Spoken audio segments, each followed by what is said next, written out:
Hi everyone, welcome back to My Simple Intentional Life. I'm Janet and I'm here today to talk to you about my Dave Ramsey story. My Dave Ramsey story started about 4 years ago when I realized that I would be going back to work after a 10-year-long stint at home with my kids. Now, I was only going back to work part-time, but I realized that I wanted to make the most of this new income that was going to be coming in to benefit my family. And in the back of my mind, I kind of remembered that I had some debt that I had been accumulating during those years at home.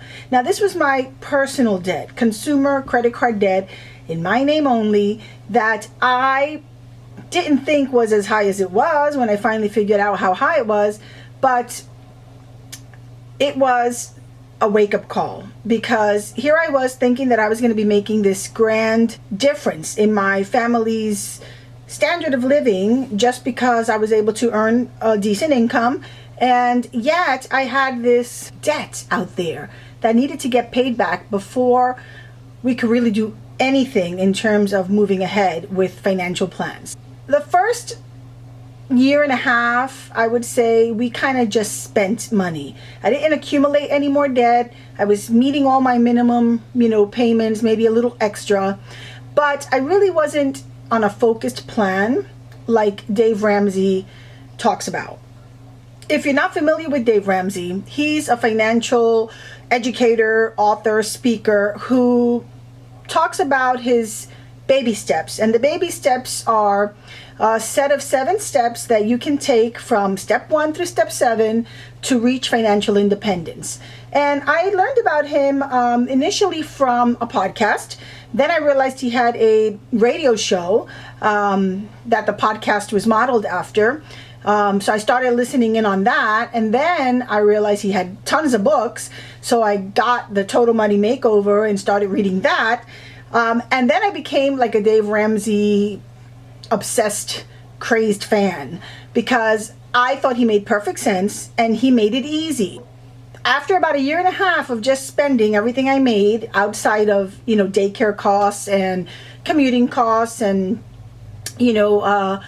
my debt payments, I decided that I was making a decent income and I wasn't seeing where this income was going.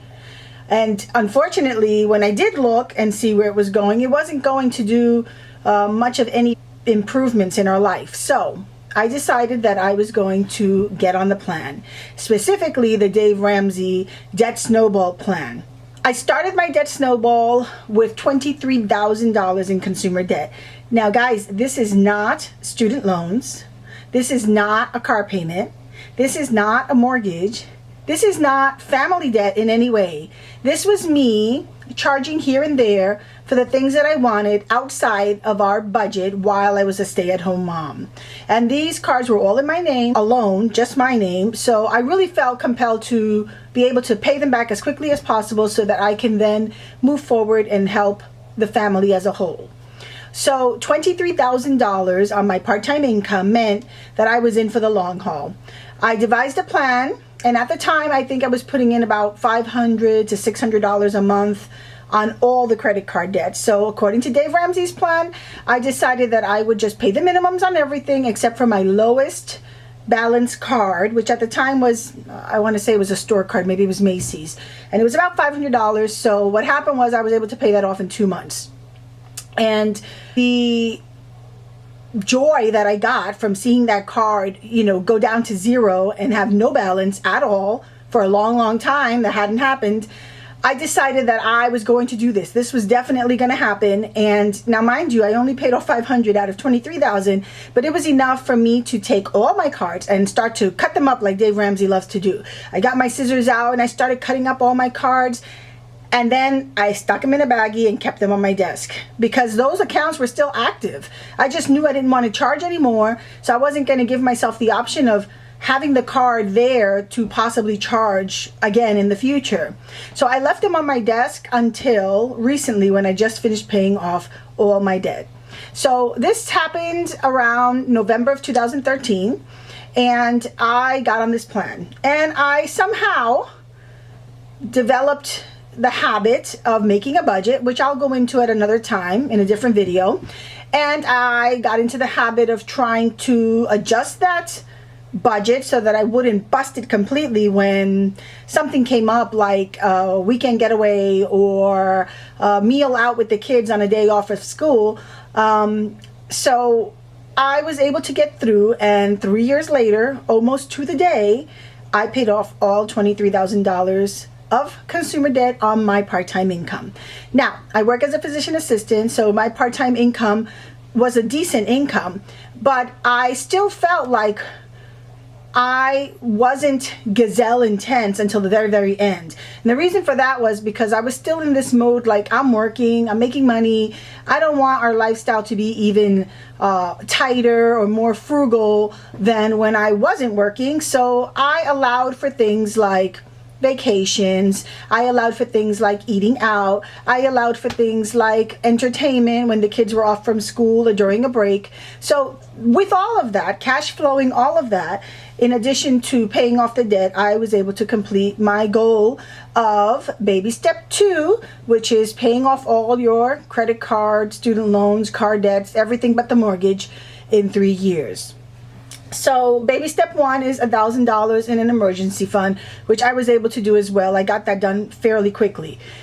But now I'm on to baby step 3. And the reason why I wanted to talk to you about my Dave Ramsey story is because I was not a financial literate person at all. I mean, I could care less. Now, my husband, he's very financially aware and financially savvy, and he's been pretty much budgeting for our family for decades. But I was just like, yeah, whatever, you're good, fine, can I get that coffee? Okay, then we're good. But I never really thought about what it meant to be financially independent or financially free. And that's what I feel like now. My income comes in and I don't have any more debt payments going out. I have the room to start sinking funds, and my sinking funds are essentially separate savings accounts that I have on an online bank that I am setting aside money every month for different reasons. And now baby step 3 is an emergency fund, fully funded outside of the $1,000 in baby step 1, that is between 3 and 6 months of your income. Now, because obviously I'm married and I have a family, my goal is not to just make a 3 to 6 month emergency fund based on my salary, but on the family salary or the family household income. So this is going to be about a 2 to 3 year haul, saving every single month the majority of the money that we freed up from the debt repayment. Now, at the same time, we've also paid off one of the vehicles that we have. So that money got added on. So it's a little more money than I was paying off towards debt. So what I'm going to do is I'm going to set aside a sinking fund for my daughter's education. Now, she is currently a junior in high school, but I have another one that's a freshman in high school. So we're going to have tuitions coming up pretty quickly, and I've pretty much drilled it into them that they should not be taking out student loans to go to college. And I've kind of drilled it into them so much that now they're adamant that they do not want to take student loans to go to college. So now it's going to be on me and on them to figure out a way to cash flow this. So I'm going to start contributing again to my 529 plan out of North Carolina that I had started when my junior in high school was just a baby. And I'm going to start putting money in there every month just so that there's a buffer when she decides to go to college, that we can start to pull that out and pay for her education.